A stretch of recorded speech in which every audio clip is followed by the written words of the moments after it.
May mga taong akala mo walang pakitahimik, hindi umiimik, parang laging wala sa pakialam sa paligid pero sa loob, sila pala ang pinakamalalim mag-isip. Hindi sila madaldal, hindi mabilis mag-react, pero sa likod ng katahimikan nila, may mga tanong, obserbasyon, at damdamin na masinsin nilang iniintindi.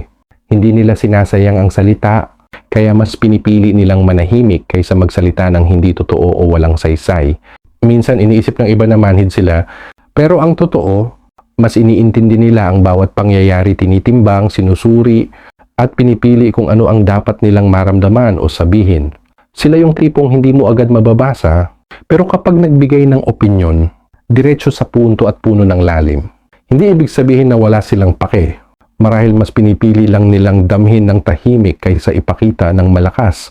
Minsan ang pinakatahimik na tao ang may pinakamaraming naiisip at sila rin ang nagpapatunay na hindi lahat ng hindi nagsasalita walang nararamdaman.